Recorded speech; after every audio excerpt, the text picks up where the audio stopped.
America is in trouble. In the time it took you to read those statistics, at least one student has dropped out of high school. According to America's Promise Alliance, it happens every 26 seconds. These startling statistics are the reason that the Harris Foundation, a nonprofit based in Houston, Texas, has partnered with ExxonMobil to begin the Listening Tour, a dialogue with America about the need for a stronger investment in the education of America's youth, particularly in the areas of math and science. By the end of 2010, the Listening Tour will have visited more than 16 cities and visited with local education decision makers, elected officials, parents, teachers, and civic leaders. Through this effort, the Foundation has gained a national picture of barriers to academic success and learned strategies currently being used by cities to raise student achievement. Our goal, number one, is that we want to start a dialogue around this nation about the need for math and science education. So not only do we want, with the DreamTour, to go into the schools, but we also want to spin the community up on this notion for the need in math and science. We would like the DreamTour and the Educational Forum to act as a catalyst for change in this country, to wake up America. To date, 400 participants of the DreamTour have discussed the specific needs and struggles of their cities, as well as the resources and initiatives being utilized to address them. The need for strong partnerships was underscored. In order to ensure the success of all, the needs of all stakeholders must be addressed, and their investment to making a change must be real. So let's listen in to America. We'll take any student that walks in our door, regardless of their race, religion. And we'll do the best thing we can, but yet it's real difficult for us to have a kid do homework when they don't have a home to go to. Our heroes need to be touchable and accessible. We need to know that it's not just a face on a poster, in a book, in a magazine. It's a real human being that you can see, that you can talk to, that you'll find they have a personality just like you, a sense of humor, their ups and downs.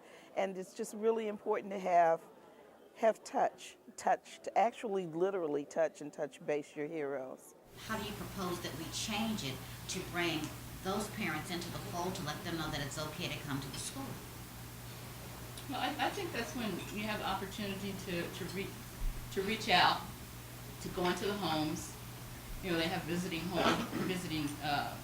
teachers. I think that if you work with parents and you have specific things for them to do, they want to be important.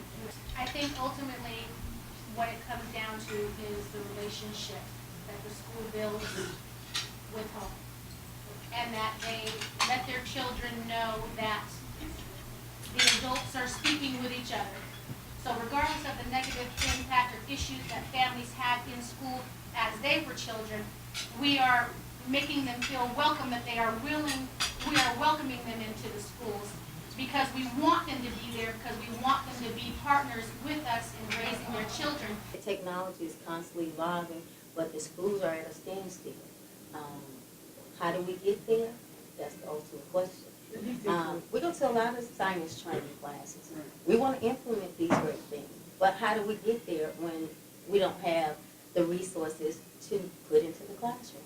That 16 years between kindergarten and industry, when you think about the changes that will happen in science and technology, you have to know that industry has to be in constant dialogue with K-12 education and have some role in training teachers so that they can have children who leave that pipeline current and able to enter the workforce and continue work that needs to happen. So, what does this all mean? It means that we all need to work together and do what we're good at, partnering with somebody who's good at the other element, and that's how we really make a huge change.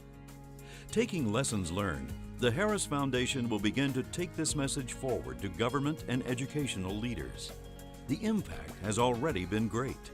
Since its inception in 2008, the Educational Forum has reached 16 cities. With nearly 400 participants, and the reach of the DreamTour has been even broader, impacting the lives of over 38,300 students in 26 cities, taught by 2,441 teachers in 128 schools. Through mass media, the DreamTour has been seen by over 56 million people in just 2.5 years.